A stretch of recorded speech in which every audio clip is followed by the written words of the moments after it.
Assalamualaikum warahmatullahi wabarakatuh.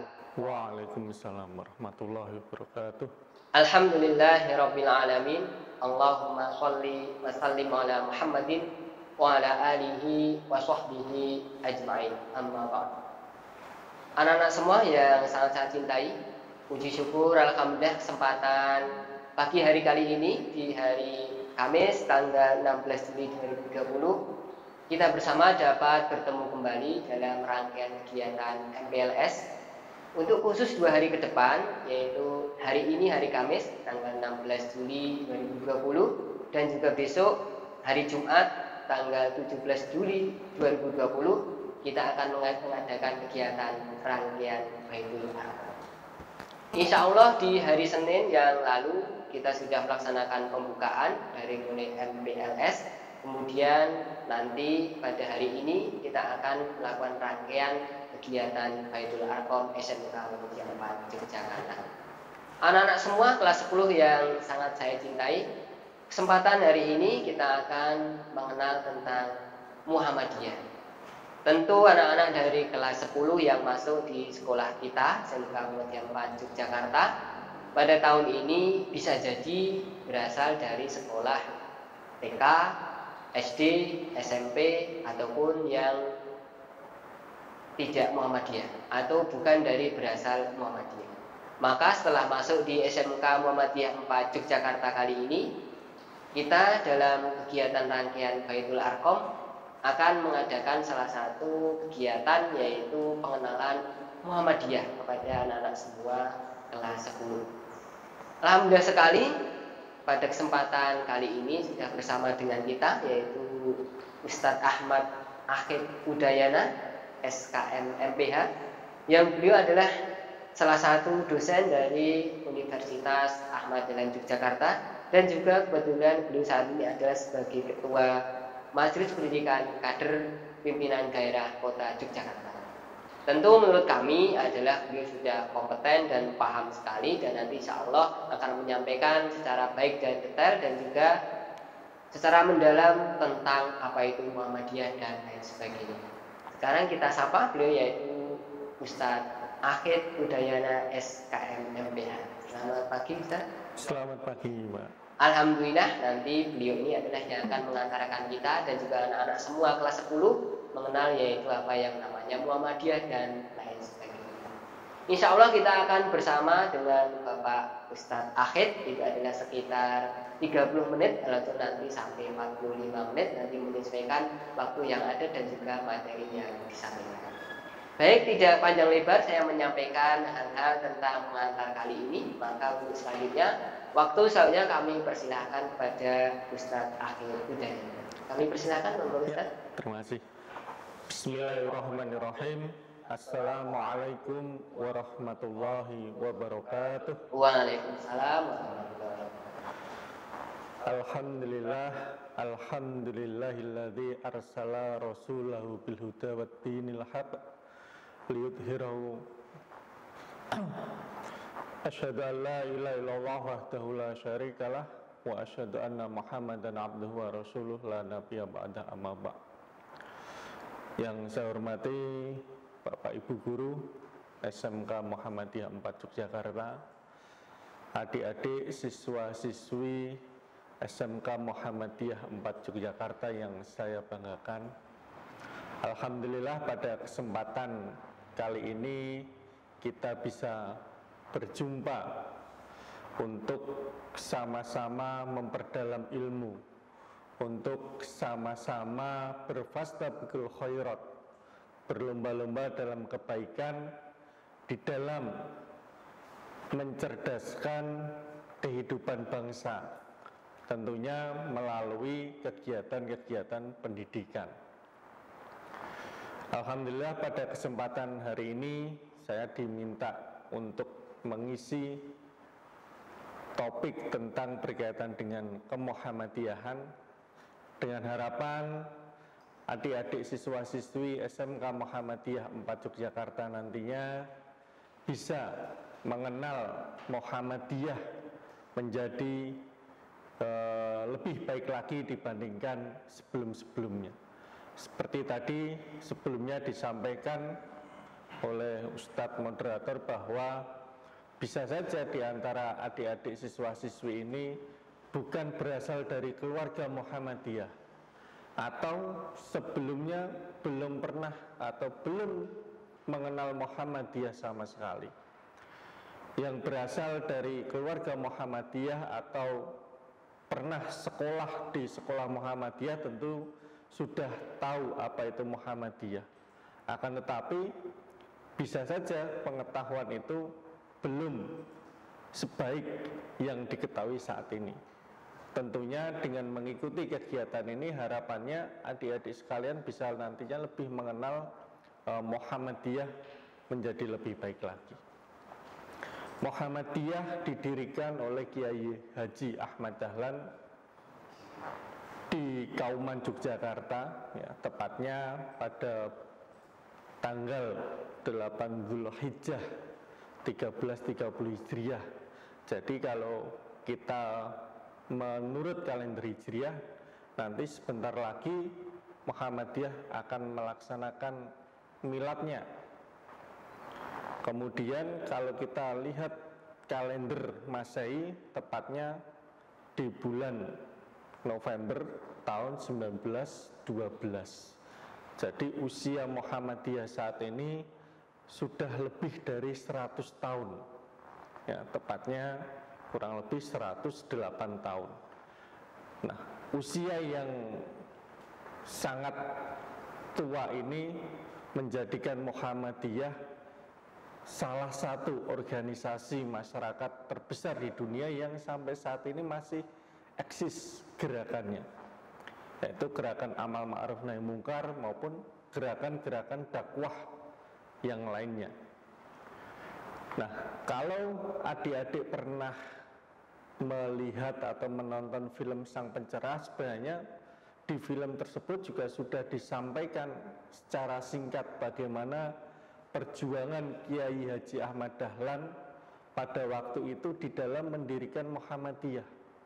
Jadi sebelum Kiai Haji Ahmad Dahlan mendirikan Muhammadiyah, beliau terlebih dahulu sudah melakukan gerakan dakwah amar ma'ruf nahi mungkar, baik itu di sekitar Kauman atau di daerah-daerah yang lain gitu.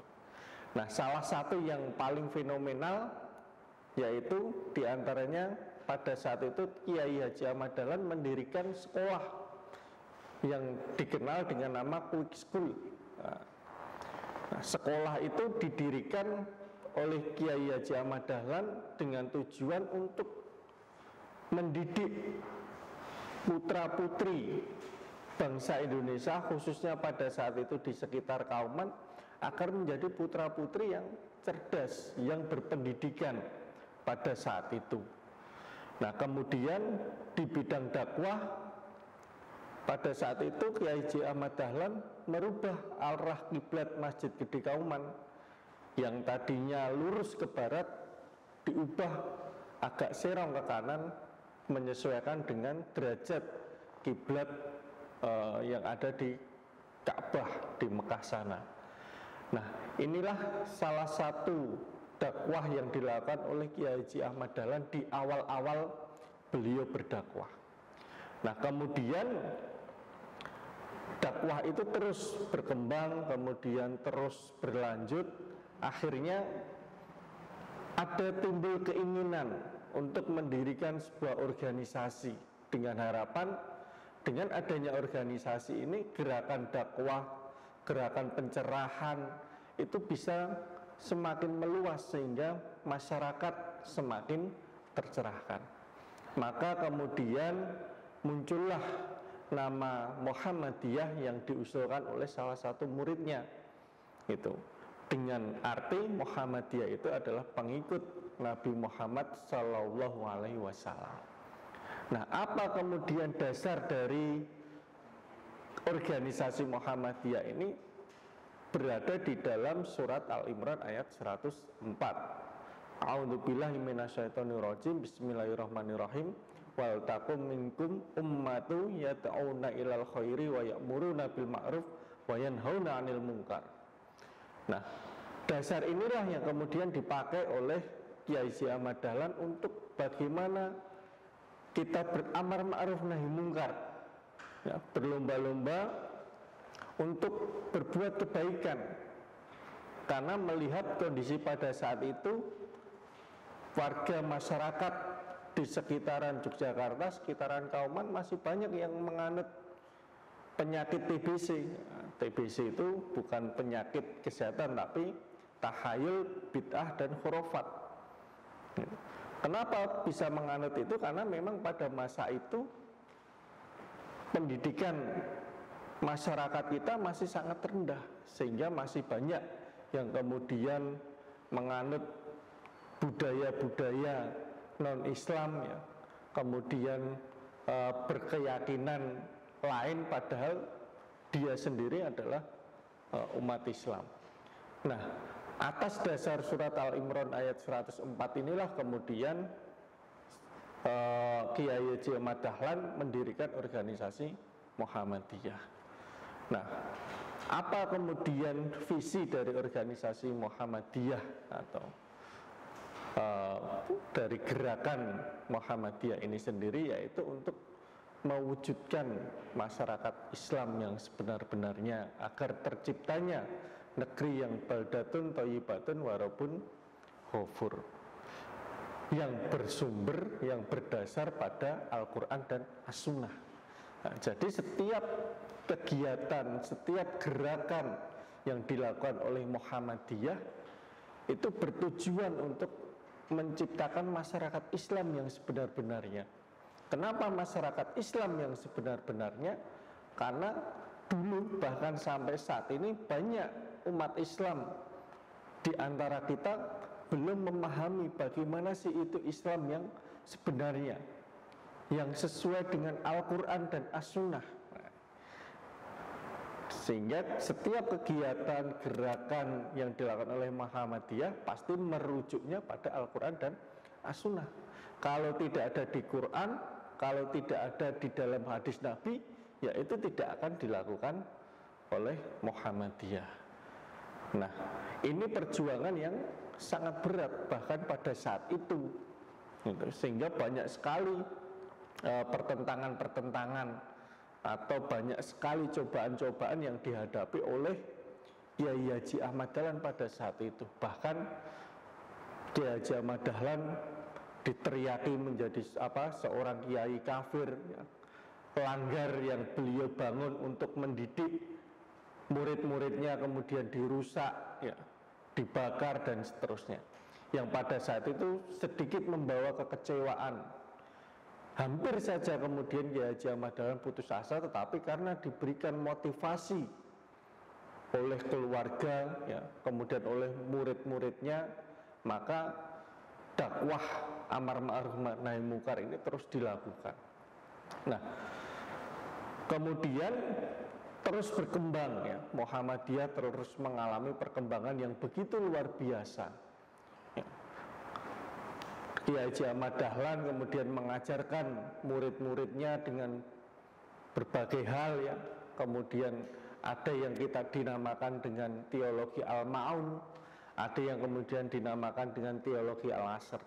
Nah, misalnya teologi Al-Ma'un. Jadi ketika Kiai Haji Ahmad Dahlan mengajarkan murid-muridnya, ya, untuk membaca surat Al-Ma'un, beliau tidak hanya sekedar meminta murid-muridnya untuk membaca dan menghafal, ya, termasuk mengetahui dan memahami artinya, tetapi juga bagaimana Kiai Haji Ahmad Dahlan mengajari murid-muridnya untuk mengamalkan isi dari kandungan surat Al-Ma'un tersebut, yaitu kemudian menyantuni anak-anak yatim, ya, orang-orang miskin dan seterusnya. Akhirnya lahirlah misalnya PKU Muhammadiyah. Dan itu diajarkan selama kurang lebih 3 bulan secara berturut-turut, sampai kemudian salah satu muridnya bertanya, "Kiai, kenapa kok kita belajar tidak berpindah ke surat yang lain, padahal sudah hafal, kemudian bahkan artinya pun sudah, pembacanya sudah hafal dan sudah paham?"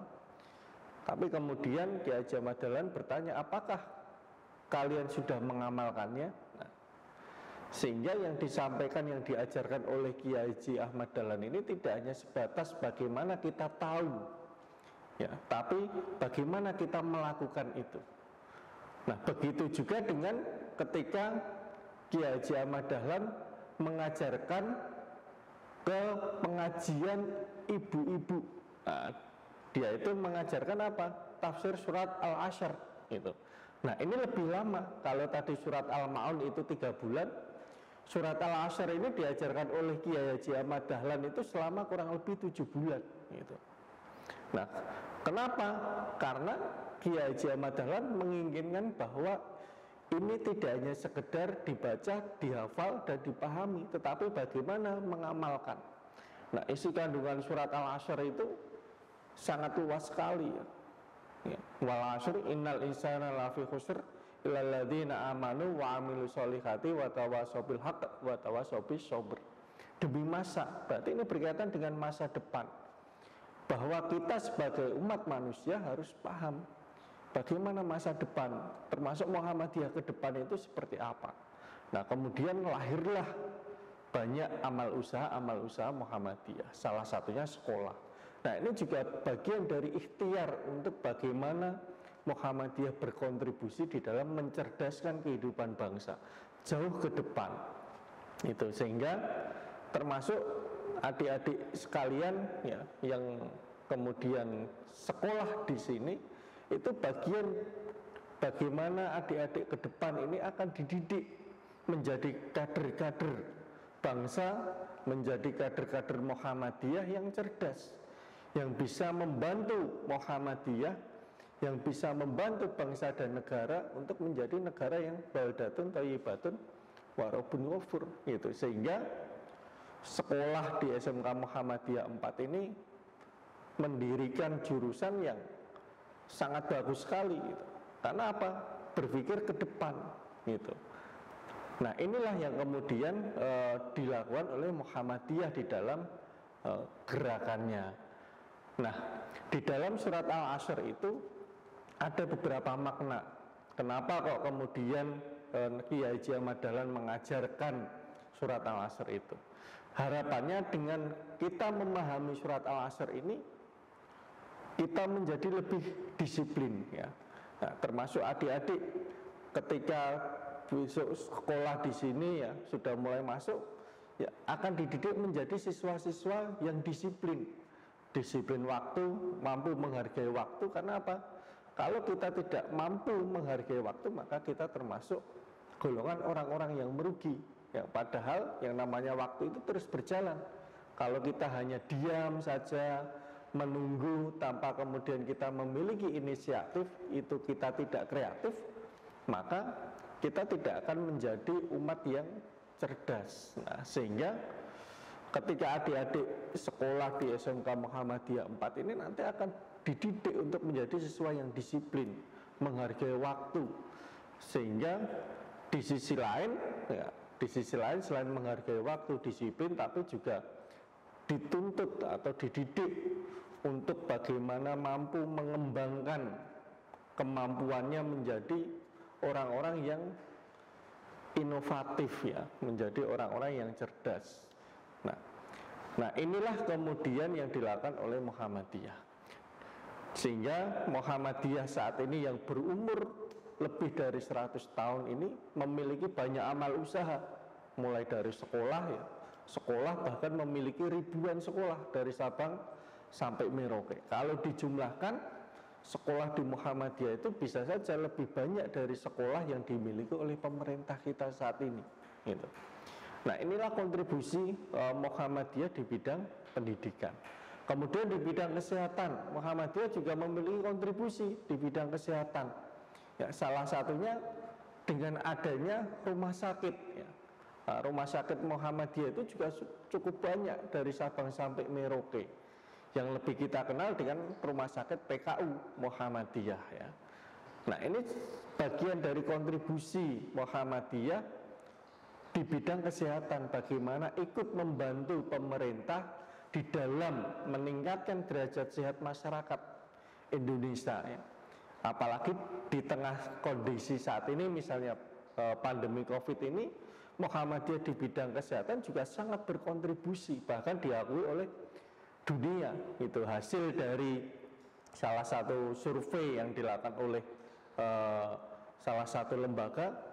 Muhammadiyah merupakan lembaga yang paling berkontribusi di Indonesia di dalam penanggulangan COVID-19 ini. Nah, ini menunjukkan bahwa gerakan Muhammadiyah itu tidak hanya sekedar gerakan dakwah, tetapi juga gerakan-gerakan yang lain ya, di bidang pendidikan, kemudian di bidang kesehatan, termasuk juga di bidang ekonomi. Nah, untuk itu ketika adik-adik masuk sekolah di sekolah Muhammadiyah, tidak hanya kemudian nantinya dididik untuk menjadi orang yang cerdas ya, orang yang disiplin ya, tapi juga bagaimana ke depan adik-adik bisa berkontribusi terhadap bangsa dan negara, termasuk beramar ma'ruf nahi mungkar. Nah, kemudian Muhammadiyah itu tidak mengenal yang namanya istilahnya taklid ya, tunduk pada 1-2 orang.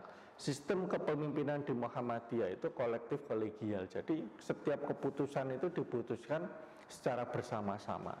Kepemimpinannya terus berganti ya, melalui muktamar, sehingga kalau kita lihat saat ini Muhammadiyah mantan ketua umumnya sudah banyak sekali gitu, karena terus berganti. Ini juga bagian dari bagaimana organisasi Muhammadiyah ini bisa eksis atau bisa berkembang sampai saat ini, karena tidak hanya tergantung pada 1-2 orang saja, tapi dijalankan bersama-sama dengan tujuan itu tadi bisa mencapai visi Muhammadiyah itu tadi, untuk mewujudkan masyarakat Islam yang sebenar-benarnya. Apalagi tantangan saat ini ya, untuk mewujudkan masyarakat Islam yang sebenar-benarnya itu bukan suatu hal yang mudah.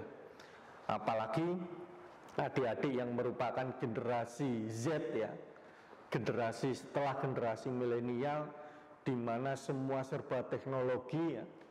Kemudian mau mencari apapun sekarang sangat mudah, mengakses apapun sangat mudah, sehingga ini juga menjadi tantangan tersendiri di dalam gerakan dakwah Muhammadiyah, termasuk adik-adik juga besok ketika sudah selesai misalnya sekolah di sini, ada tantangan sendiri bagaimana ilmu yang didapatkan di sekolah ini bisa bermanfaat, berkembang. Maka adik-adik ketika sekolah di sini ya, akan diajari, kemudian diarahkan bagaimana bisa menyesuaikan dengan perkembangan dunia saat ini. Nah, ini juga merupakan tantangan gerakan Muhammadiyah. Selain itu di bidang dakwah ya, pun gerakan Muhammadiyah pun juga ada tantangannya, karena yang namanya tahayul, bid'ah maupun khurafat itu sampai saat ini masih ada dan belum hilang gitu. Bahkan semakin berat tantangannya ya, semakin berat tantangannya, apalagi masyarakat kita yang mayoritas belum memiliki pengetahuan atau pengetahuan keagamaannya belum baik, maka dia secara tidak langsung kemudian ya akan mengambil jalan pintas itu. Misalnya ketika dia sakit pengen cepat sembuh ya, pergi ke dukun ya. Atau dia ingin kaya misalnya, kemudian mencari pesugihan. Hal-hal itu masih ada dan itu terus berkembang ya. Apalagi tahayul, bid'ah, khurafat di dunia teknologi, di dunia maya semakin besar ya. Itu juga menjadi tantangan. Kalau adik-adik pernah misalnya mendapatkan broadcast ya, broadcast atau mendapatkan WA dari temennya ya, yang berkaitan dengan ajakan sesuatu, mengkhususkan ibadah di waktu-waktu tertentu. Nah, itu juga bagian dari TBC gaya baru, karena Karena dengan hal-hal seperti itu kita tidak tahu, tantangannya lebih berat. Karena di dunia maya itu kita tidak bisa mencegah. Berbeda ketika kita bertemu secara langsung. Nah, gerakan dakwah Muhammadiyah ini akan terus berkembang ya. Kemudian akan terus beradaptasi dengan tantangan-tantangan yang baru ya. Sehingga harapannya gerakan amar ma'ruf nahi munkar yang dilakukan oleh Muhammadiyah ini akan terus berlanjut, bahkan termasuk dilanjutkan oleh adik-adik yang saat ini sekolah di SMK Muhammadiyah 4, karena merupakan generasi penerus di dalam berdakwah amar ma'ruf nahi munkar. Untuk itu Muhammadiyah memiliki kontribusi, memiliki peran ya yang begitu besar ya. Baik itu peran di dalam dakwah Islam maupun peran di dalam memajukan bangsa ini. Ya, kalau kita lihat banyak sekali tokoh-tokoh Muhammadiyah yang sudah berkontribusi terhadap bangsa negara. Bahkan beberapa diantaranya dinobatkan sebagai tokoh pahlawan. Termasuk Kiai Haji Ahmad Dahlan sendiri juga merupakan salah satu tokoh pahlawan di Indonesia. Ya. Ada tokoh-tokoh pahlawan yang lainnya seperti Ki Bagus Hadikusumo ya. Kemudian yang terakhir Ki Haji Kahar Muzakir dan lain sebagainya. Ya, termasuk Buya Hamka dan seterusnya, sehingga banyak sekali tokoh-tokoh ya. Nah, ini yang kemudian perlu adik-adik teladani juga dari tokoh-tokoh Muhammadiyah, bagaimana bisa beramar ma'ruf nahi munkar. Bisa kita teladani dari kepemimpinannya, kemudian dari bagaimana beliau berperilaku di dalam kehidupan sehari-hari ya, dari kesederhanaannya ya, termasuk dari pemikiran-pemikirannya yang bisa membantu menyelesaikan permasalahan-permasalahan di masyarakat. Misalnya adik-adik meneladani Kiai Haji A.R. Fahrudin ya, yang merupakan salah satu mantan ketua umum PP Muhammadiyah yang jabatannya paling lama. Itu bagaimana kesederhanaannya beliau ya. Kemudian tidak lelah dalam berdakwah ya. Tidak lelah dalam berdakwah dan kehidupan beliau sangat sederhana sekali gitu. Nah, ini bisa kita teladani ya, atau kita teladani tokoh-tokoh Muhammadiyah yang lainnya. Untuk itu tidak bisa kemudian kita mengenal Muhammadiyah itu dalam waktu sekejap. Jadi silahkan nanti adik-adik ke depan ya bisa mengenal Muhammadiyah dari banyak sisi ya. Misalnya berkunjung ke tempat-tempat Muhammadiyah yang bersejarah misalnya, untuk lebih mengenal Muhammadiyah lagi, atau membaca buku tentang Muhammadiyah. Saya kira banyak sekali itu. Yang jelas bahwa Muhammadiyah saat ini memiliki kontribusi yang cukup besar bagi bangsa dan negara ya. Untuk itu tidak rugi adik-adik ketika masuk sekolah di SMK Muhammadiyah 4 ini, karena ke depan tidak hanya dididik untuk mendapatkan ilmu, pengetahuan, tidak hanya untuk mendapatkan skill ya berkaitan dengan jurusan yang diambil, tetapi dari sisi keagamaan juga akan dididik untuk menjadi pribadi muslim yang berakhlak mulia ya. Sehingga ketika nanti adik-adik lulus dari sekolah ini akan berbeda, memiliki kekhususan itu. Misalnya menjadi ahli tata boga. Kalau ahli tata boga saya kira banyak lulusan tata boga, tetapi bagaimana menjadi ahli tata boga yang berakhlak mulia, nah ini kan suatu hal yang luar biasa ya. Jadi ketika adik-adik sekolah di sini tidak hanya sekedar diciptakan menjadi siswa atau lulusan yang ahli di bidang tata boga, tetapi juga bagaimana menjadi seorang tata boga yang berakhlak mulia. Nah, ini yang kemudian menjadi kelebihan adik-adik ketika sekolah di sekolah Muhammadiyah, sehingga akan sangat beruntung.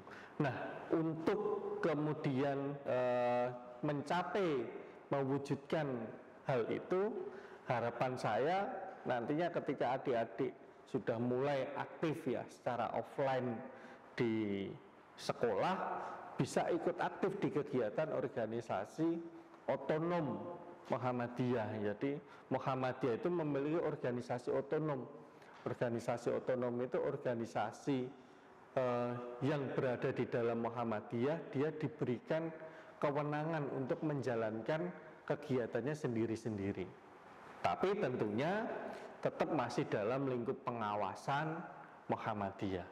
Nah, antara lain ada Ikatan Pelajar Muhammadiyah. Jadi nanti adik-adik bisa aktif di IPM ya, itu selama sekolah di sini.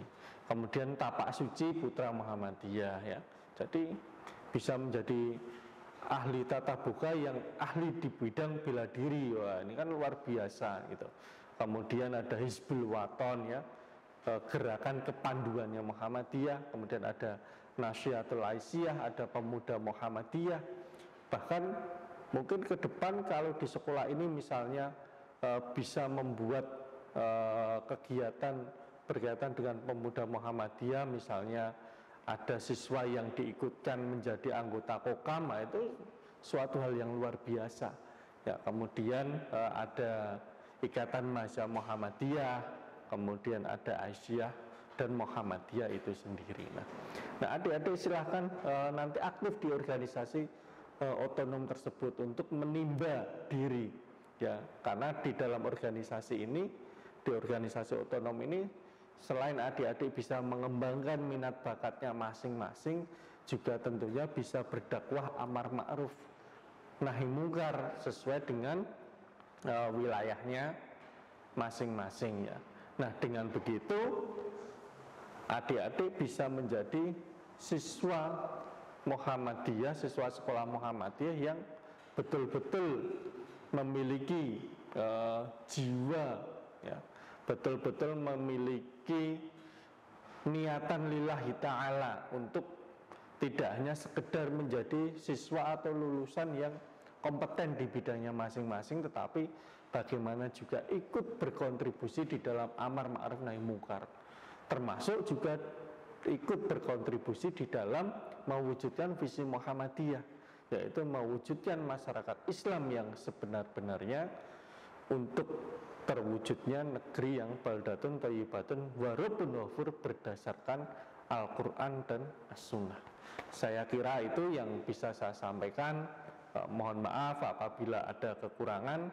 Billahi fi sabilil haq fastabiqul khairat. Wassalamualaikum warahmatullahi wabarakatuh. Waalaikumsalam warahmatullahi wabarakatuh. Anak-anak semua dan juga Bapak Ibu orang tua wali yang mungkin mendampingi anak-anak semua dalam kegiatan Baitul Arqam SMK Muhammadiyah 4 Yogyakarta kali ini. Demikian tadi kita telah mendengarkan bersama-sama dan juga memperhatikan apa yang disampaikan oleh Ustadz Akhid Udayana, yaitu tentang Muhammadiyah. Tentu dalam masa pandemi ini adalah ini salah satu cara kami dari Sekolah SMK Muhammadiyah 4 Yogyakarta untuk tetap melaksanakan Baitul Arqam, yaitu secara online atau daring. Insya Allah besok juga di hari kedua kita akan melaksanakan video juga dengan panduan ibadah yang sesuai dengan Muhammadiyah.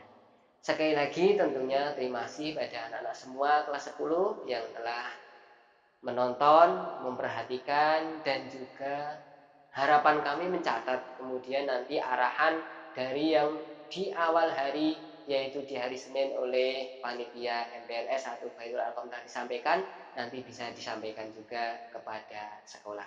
Jazakumullah khairan katsir kepada Bapak Ustadz Ahmad Akhid Udayana SKM MPH yang telah menyampaikan materi tentang kemuhammadiyahan.